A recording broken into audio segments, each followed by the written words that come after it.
This episode is brought to you by Progressive Insurance. Do you ever think about switching insurance companies to see if you could save some cash? Progressive makes it easy. Just drop in some details about yourself and see if you're eligible to save money when you bundle your home and auto policies. The process only takes minutes, and it could mean hundreds more in your pocket. Visit Progressive.com after this episode to see if you could save. Progressive Casualty Insurance Company and Affiliates. Potential savings will vary. Not available in all states.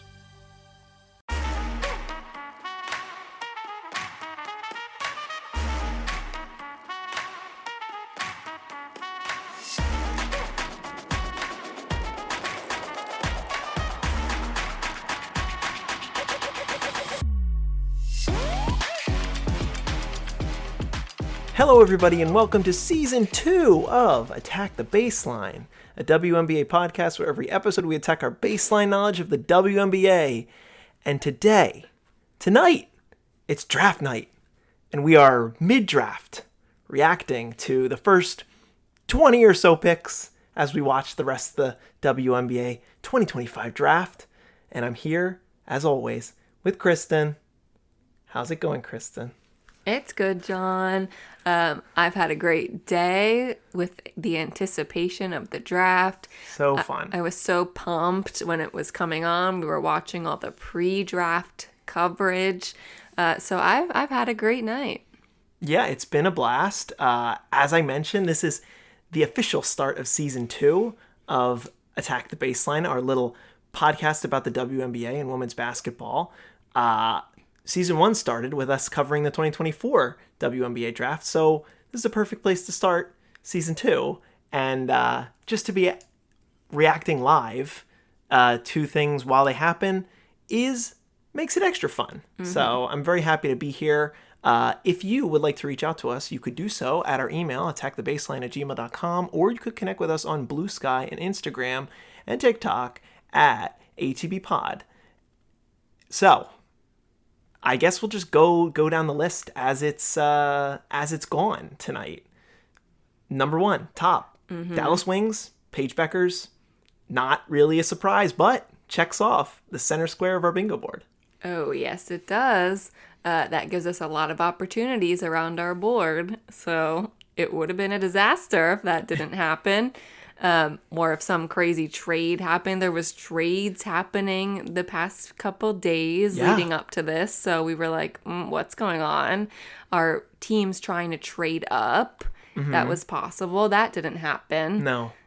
As a matter of fact, there hasn't been a single trade during the draft, which I guess I wasn't expecting. I don't. But it's possible. It happens in every other league. So sure. It certainly could have been a thing, mm-hmm. But no, just even there was a trade today, this afternoon. Yep. So, and Carly Samuelson is now a member of the Minnesota Lynx in exchange for a 2026 first round pick out of Minnesota. So that's fascinating. Happened while she was on a 10-hour flight. Mm-hmm. So there's been like a sort of a frenetic energy about the day, and the draft has been really fun to watch. Like, we're starting to see names that we don't know, which is helpful for us. But even through pick 21, when we started recording, there's so much juice. There's still players on the board here that I think would be great WNBA players, mm-hmm. and I'm excited to continue to talk to them. Okay, so we're going. So Paige goes to Dallas. Yes, it's been very cute seeing the other Dallas Wings react to this. Arike is tweeting, Dejanay and Alyssa Smith, they're all tweeting. Mm-hmm. I'm so excited to see Paige there. I really previously thinking about Paige and Arike playing together. Mm-hmm. I was uneasy about it. Mm-hmm. But just the past couple days, and I guess since seeing Paige play in these finals, yeah, I'm like, Paige could play with anyone. Anyone. Literally, she's the perfect player. Literally. Perfect. So I think her and Arike will play great together. I think she will set up Arike as she'll be able to do whatever Arike needs. Yeah. And then I feel like she will also be able to shoot better than previous point guards have on Dallas that we've seen. So Arike won't feel the need to do everything. Right. And Arike loves to shoot. Arike can be the shooting guard. Doesn't have to be, doesn't have to pretend to be a point guard anymore. She can just be in that role, and Paige can set her up, and I expect Paige to set her up wonderfully. Yes. So I think they'll work perfectly well together. So Paige also announced recently that she'll be retiring her braids. Oh, really? Yes. I didn't see this. Oh, yes. Someone asked her, are you going to keep your same signature braids look, double braids, or are you going to switch it up for entering the W? And she said, I think I'm going to retire them and I'll try something else out. And as much as, I love the braid look, young girls who look up to her love the braids, I do think, and this was also pointed out from friend of the pod, Laura, that her hairline was like struggling a little bit lately. And it's like you pull it a lot by braiding it right in the front. So give your hair a little break, Paige. Yeah. We can try something else out. She looks fantastic tonight. Good fits. She had 2 outfits. She had an outfit change, both different versions of a sparkly suit, but both look amazing. So it's Paige's night. We're all here for it. Yeah, she ate it up. She ate it up. So move on to the second overall pick. Dominique Malunga out of France goes to the Seattle Storm, a pick that was widely mocked once the draft board settled after Olivia Miles returned to college for another year. A lot of discussion about Dominique's game. She can dunk a basketball effortlessly. She's 6'6", and she's only 19 years old. And she is expected to come right over to the W this year. So expect to see in Seattle Ezzy, Nneka, and Dominique playing together at the same time. I think she's going to be a pretty exciting offensive talent and defensive talent. So I think the Storm, who are in this nebulous zone about trying to win but also trying to rebuild, hit the nail perfectly on the head with this pick at 2. Yeah, and I didn't even realize until they said it in the draft that she has played before on the French national team with Gabby Williams. That's a perfect fit. Perfect pairing. So incredible. I think it's a great move by the Storm. Obviously, it was weird when they traded for this pick. Right. The instant impact of the trade was like, what are they doing? Because the Sparks, just gave it up, saying we don't know who's going to be available. But the Storm completely took advantage of that. Yeah.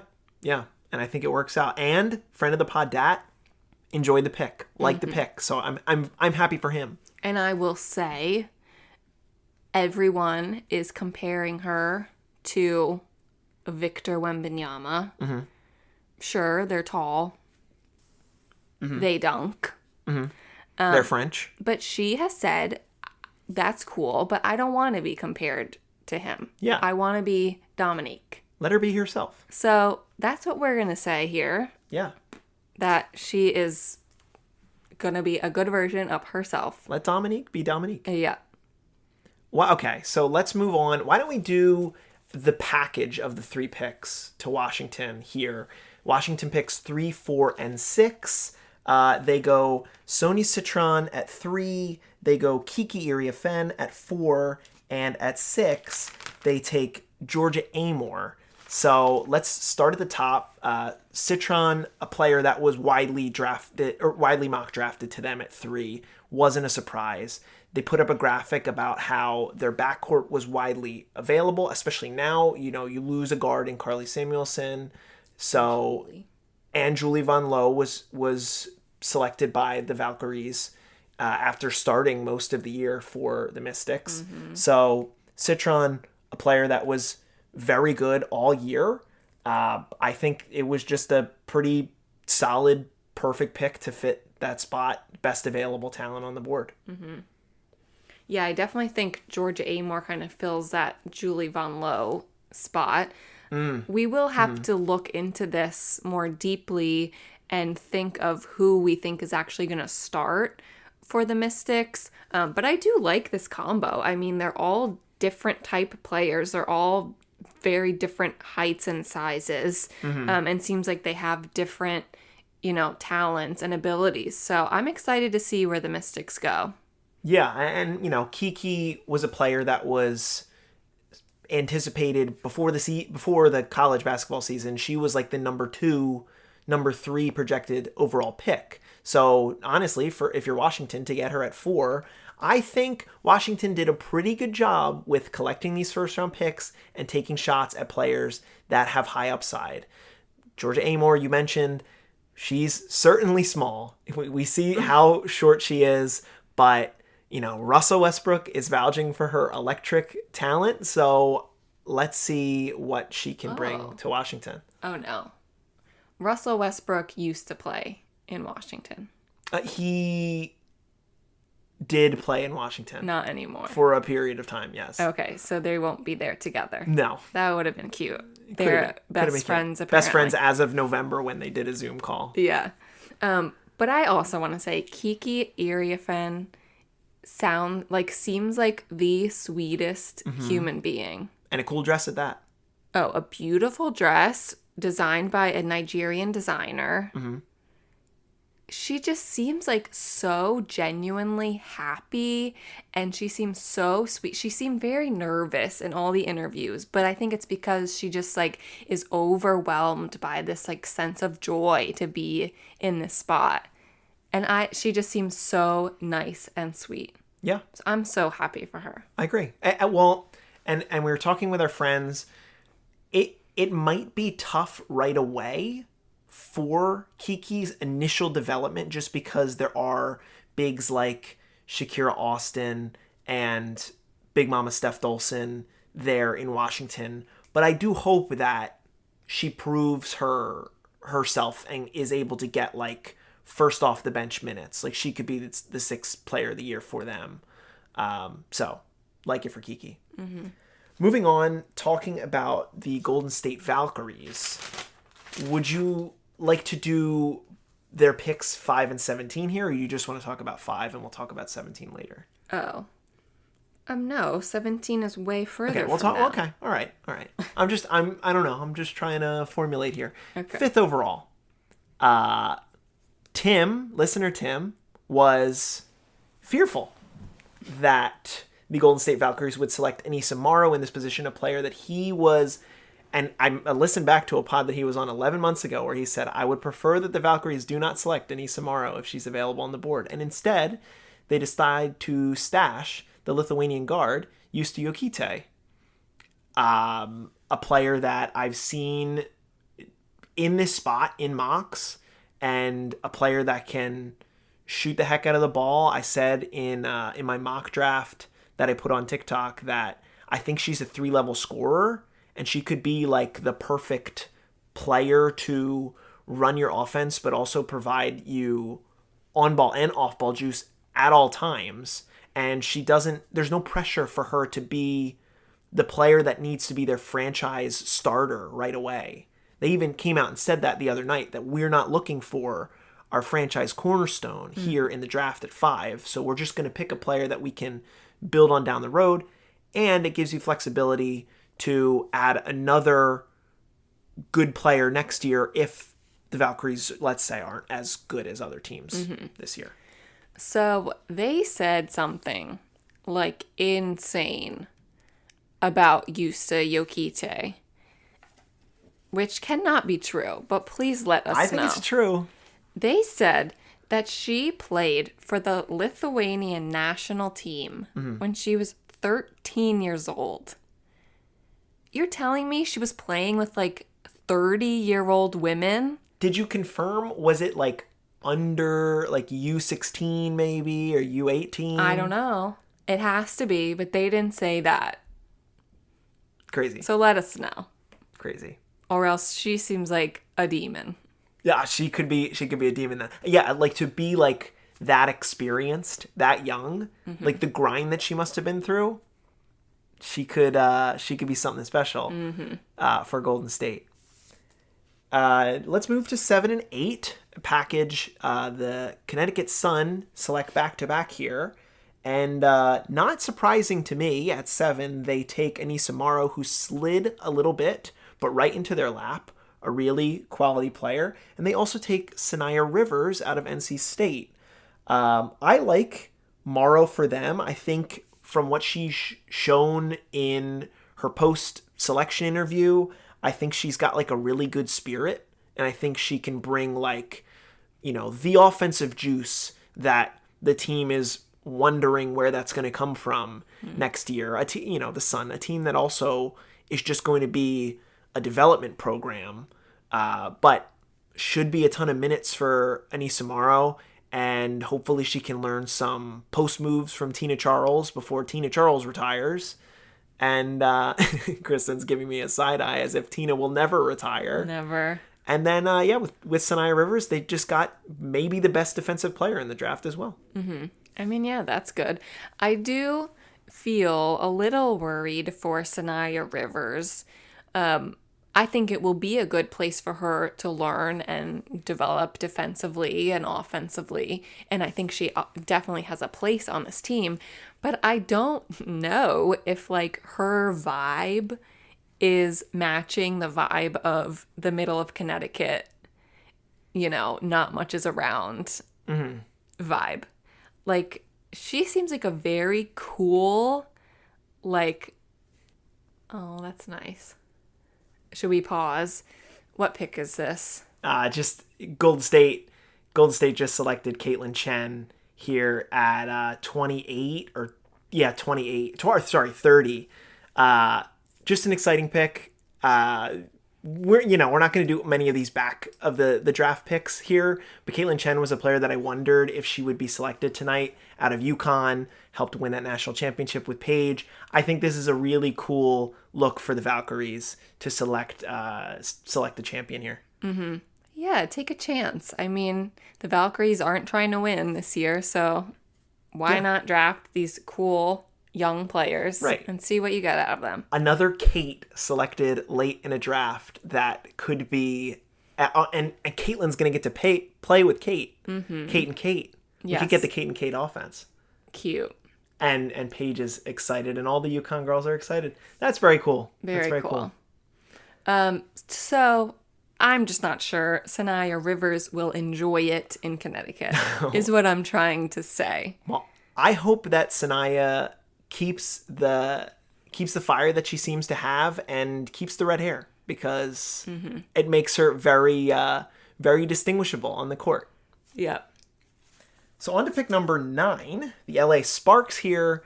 Maybe the first real eyebrow raiser of the draft, would you say? Well, I guess Georgia Amore was maybe a little bit of a shocker, but at 9 here, the Sparks select Sarah Ashley Barker out of Alabama. Mm-hmm. I did see her in mocks this past week to LA. If, when it wasn't Georgia Amore, it was Sarah Ashley Barker. And I think, SAB adds scoring and length to a team that has a bunch of that. And I think in a best case scenario, she can challenge to be that shooting guard to KP if things don't work out, let's say, with Ray Burrell. Mm-hmm. No, I'm super excited for Sarah Ashley Barker. I think she'll be great on the offense and the defense. Like you said, can learn from Kelsey Plum and just join the rest of their young core. So that's very exciting. They did mention that Cameron Brink is likely to return in June before the All-Star break. Mm-hmm. So that will be good. Mm-hmm. We're very excited to see Cam come back and then also have the team be able to have time to gel and, work together, learn how they play together. Yeah. To hopefully make a playoff run, I'm sure is what they're trying to do. So. Yeah. Yeah. Mm-hmm. So good on you, Sparks, for taking a shot on a player that we saw blow expectations out of the water with that double overtime game in the tournament. Moving on to pick number 10 here, as we get 11. Pick 10 and 11, because Chicago acquired that last night in their trade with the Minnesota Lynx. Chicago went a pretty interesting route here and stashed, how is it correctly pronounced? Aisha Sivka. Another international player that, before draft night, I did not know is a very capable shooter. Very capable shooter, has a legit 3-point stroke. And, fortunately, by having 2 picks in a row here, they do have the ability where they can stash a player and, get somebody to help, say, next year and get a player to help this year, which we'll talk about at 11. They said that Sivka might be the next Leonie Fibish, and to me, a supreme, first percentile Leonie Fibish enjoyer, I think that would be incredible if the Sky had a player like Leonie Fibish. But size, length, shooting, Sivka could be the real deal. Mm-hmm. Yeah, don't say Leonie Fibish lightly around John. Not in this house. Because he was pretty silent, throughout these picks. We're posting in our groups and whatever. And then you just hear Leonie Fibish and he's like, what? They said Leonie Fibish? It perks him up. But Aisha Sivka, seems very promising as a prospect. Mm-hmm. She's 6'4", and is very good at shooting threes. Right. So, that's dangerous from all over the court. Right. And that seems very exciting for the Sky. And then with the 11th pick, they pick Haley Van Lith, who is someone that I said that I wanted to see Haley Van Lith on the Sky. Being able to play with Angel Reese after they had played together previously on LSU. Okay, we're pausing again.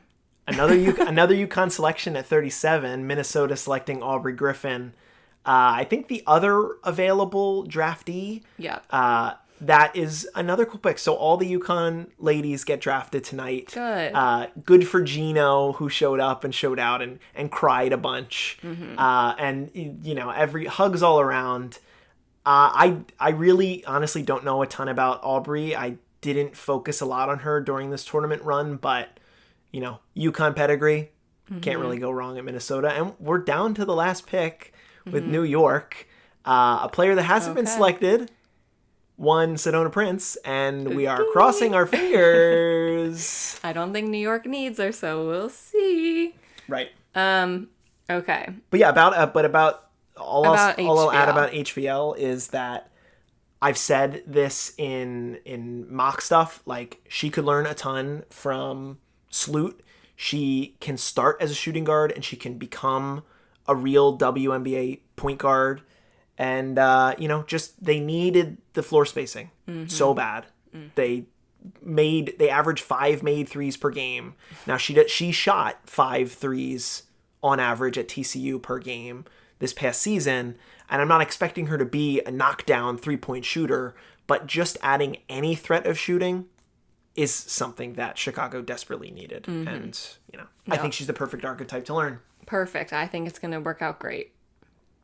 Okay, last pick of the first round. And last pick of the draft. New York select Aja Kane. So Sedona Prince doesn't get selected. Bye. Nice. See ya. Bye. Okay. This episode brought to you by Progressive Insurance. Do you ever find yourself playing the budgeting game? Shifting a little money here, a little there, and hoping it all works out? Well, with the Name Your Price tool from Progressive, you can get a better budgeter and potentially lower your insurance bill too. You tell Progressive what you want to pay for car insurance, and they'll help find you options within your budget. Try it today at Progressive.com. Progressive Casualty Insurance Company and Affiliates. Price and coverage match limited by state law. Not available in all states. Hiring shouldn't be a hassle or a drain on your budget. Upwork is your one-stop shop to find, hire, and pay top freelance talent, saving you time and keeping costs in check all in one place. Do you know the secret to businesses that are scaling faster than ever? Well, they're using Upwork to tap into a diverse pool of skilled freelancers across various industries. with more than 2 decades of experience with a simple and ambitious goal to pioneer a better way of working. Posting a job on Upwork is easy. With no cost to join, you can register, browse freelancer profiles, get help drafting a job post, and even book a consultation. From there, you can connect with freelancers that get you and can easily hire them to take your business to the next level. Upwork makes the entire process easier, simpler, and more affordable with industry-low fees. Visit Upwork.com right now and post your job for free. That's Upwork.com to post your job for free and connect with a top talent ready to help your business grow. That's UPWORK.com. Upwork.com. O'Reilly. Check engine, ABS, or maintenance light on? Take the guesswork out of your warning lights with O'Reilly Veriscan. The service is free and provides a report with solutions verified by ASE certified master technicians. And if you need help, we could recommend a shop for you. Ask for O'Reilly Veriscan today. O'Reilly Auto Parts.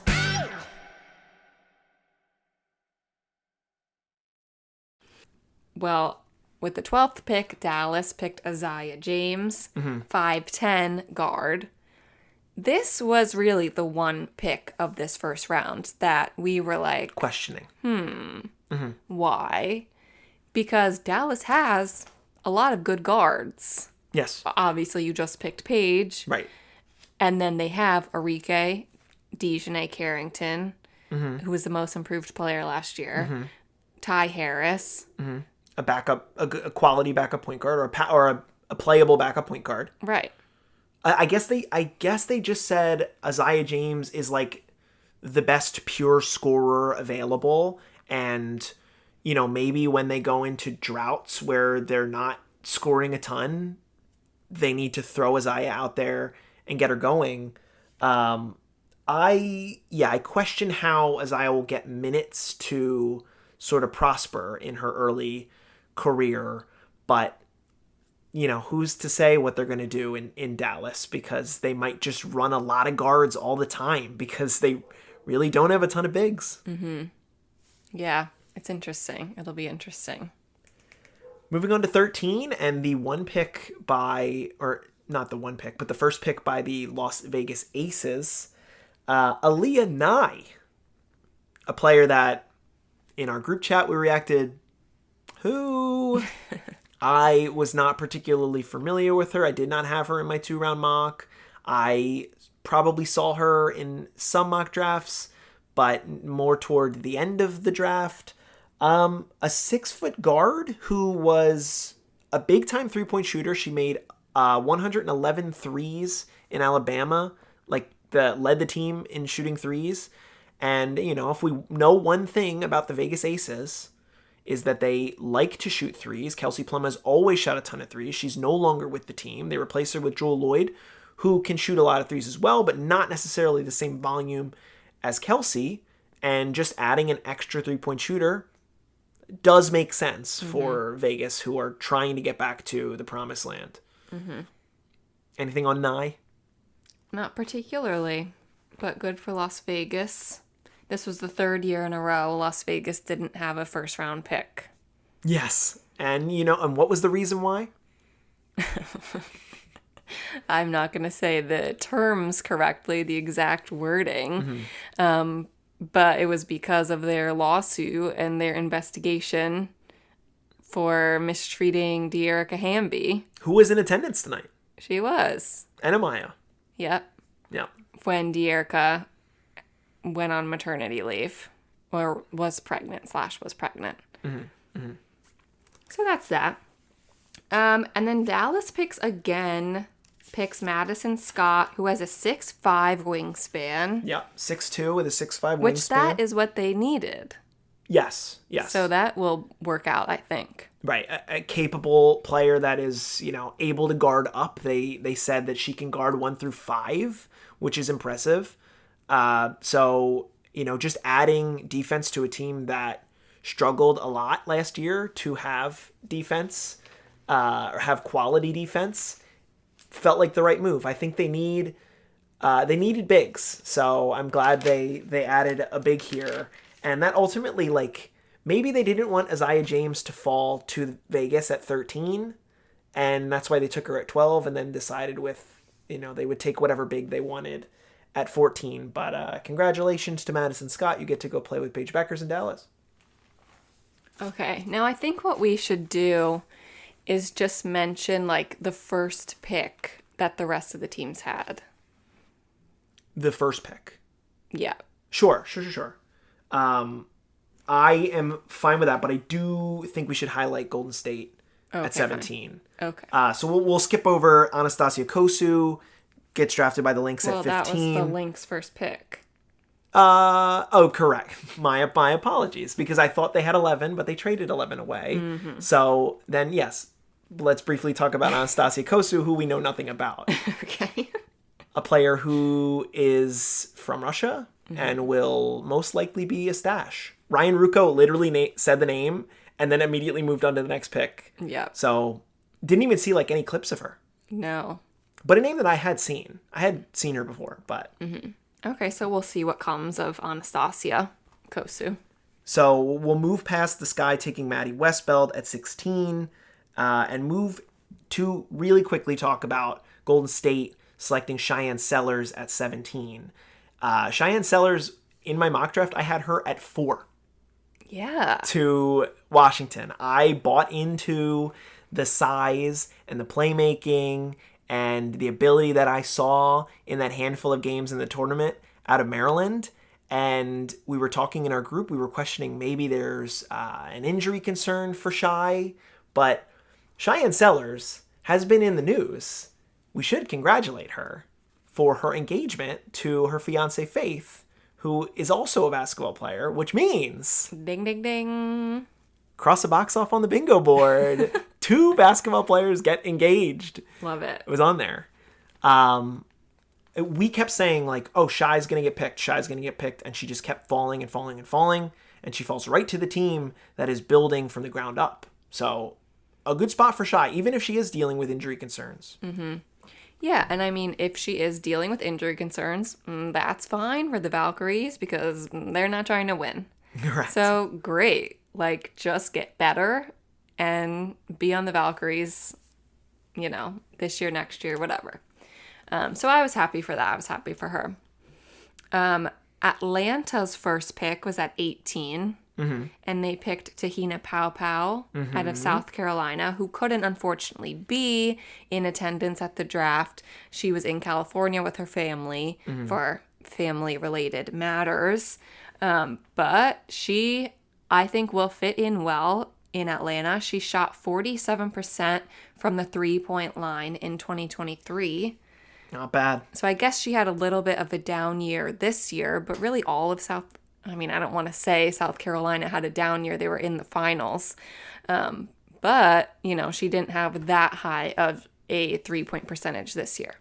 But, I think she can bring it back in Atlanta. Atlanta has all new coaching this year. So we'll see. Atlanta is really, like, reborn this year. Yeah, Smesco season. Yeah, they have a ton of new pieces in Atlanta. So I'm excited for her in Atlanta.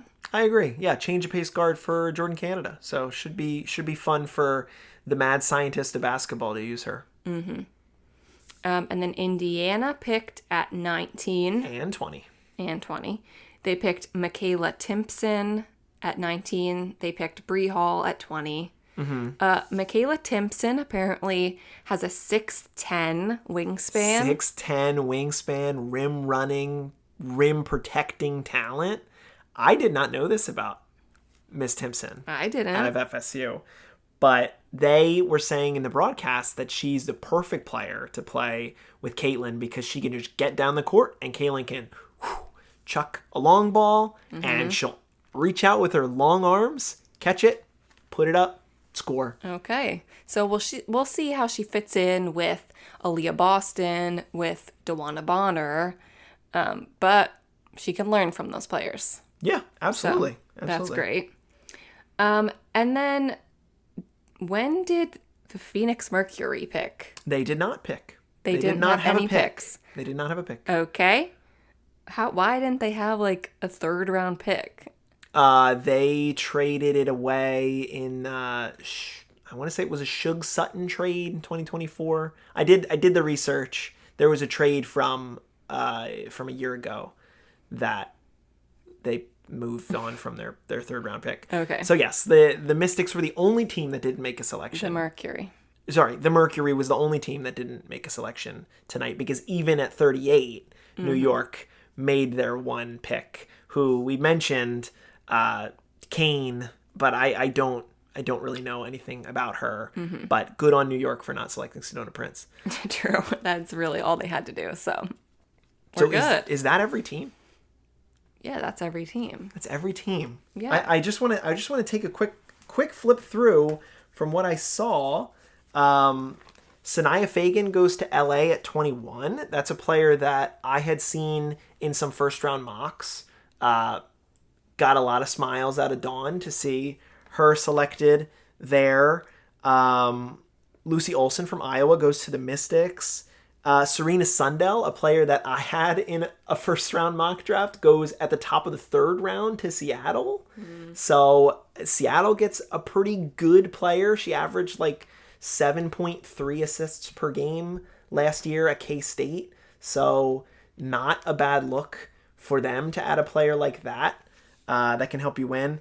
And yeah, we already talked about Caitlin Chen. I do want to mention that Harmony Turner as well from Harvard, who helped them on a good tournament run, went 35 to the Aces.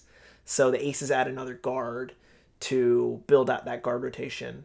And yeah, I think those are pretty much everyone that I was able to catch. I think I found out that Bilal Coulibaly has a sister that I was unaware of that got drafted to Chicago, so that's kind of cool.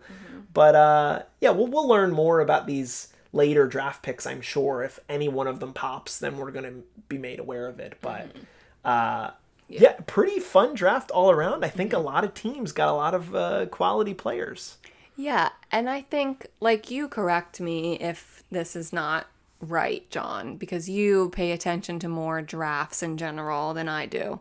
Love a draft. But I think that the composition of this draft, in terms of when the teams were drafting, seems like very interesting to me, because so many teams had multiple picks in the first round. And, like, only half the teams picked in the first round. Right.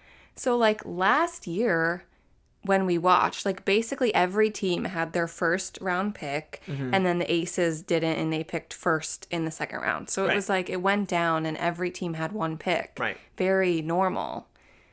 So then we get to these second rounders, and they're not really making rosters because the rosters are already filled with the ones that they picked in the first round. But, like, here you have Michaela Timpson at 19. That's, like, late into the second round. You would think. Middle of the second, yeah. But it's, like, was Indiana's first pick. Yep. So she's probably going to make the team. Right. So that's just what's kind of interesting here. Like, these later players are still probably going to be making teams because so many of these teams didn't even pick early. Right. And it did seem like the teams that really needed the picks, like Washington and Dallas, had the picks early. Right. So it kind of like, seemed like kind of a good draft. Yeah, well, and it's funny because I mentioned this earlier, but I was listening back to when listener Tim came on to talk about the Golden State Valkyries when they had their announcement video. And he mentioned, how he was reading articles about this 2025 draft class and how it's a deep class because there were so many fifth-year seniors that had the COVID year and had extra experience in playing college basketball. So you got a lot of 22-year-olds, a lot of 23-year-olds, a lot of 24-year-olds in this draft class that are quality players that have played a lot of minutes in college that you can just trust to know how to play basketball. And I feel like we were watching last season's draft and we didn't know any players after like 7. And now you're like getting to, like I said, the top of the third round, and I'm like, that's a player that I thought was like a first round talent. So yes, I feel like, and Kathy Engelbert said it in her pre-draft press conference, that the league has a ton of parity right now, and there's going to be a lot of teams that are going to be very competitive. And even this weekend, when we were trying to figure out like who are going to be the bottom 4 teams in the league or the bottom 5 teams in the league, it's hard. It's hard to see it because a lot of teams got better tonight with all these picks. Yeah. Yeah.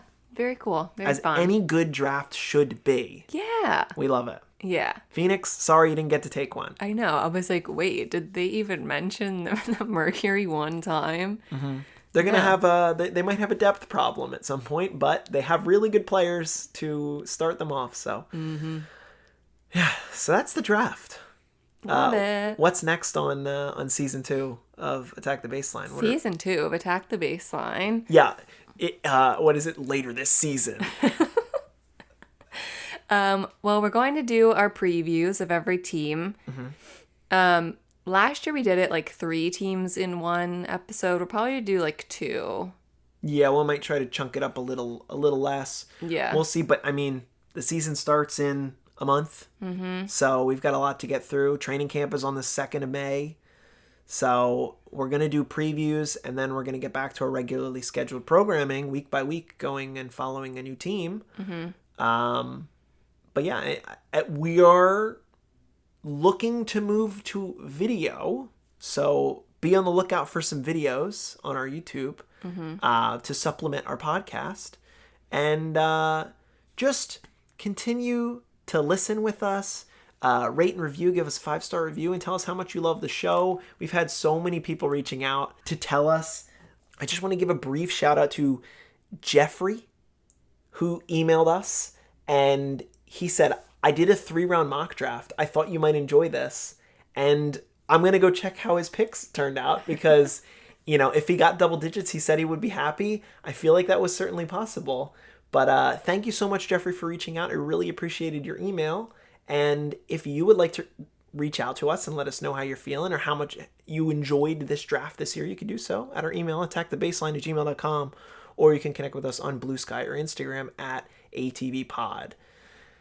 Anything else before we get ready for bed? We got an early day at work tomorrow. No, this is just like the craziest time of year, I feel like, and we're trying to do so many things, but we're gonna bust out these team previews because I'm so excited to really look into like what are these rosters gonna look like this year compared to last year. Some will look very different and some will look exactly the same. Bingo. So we'll see. Well, that'll do it for this episode of Attack the Baseline. Kristen, I'm staring at the baseline. What are we going to do? Attack it. Attack the Baseline. Thank you so much for listening, and we'll be back with team previews. But until then, ta-ta for now.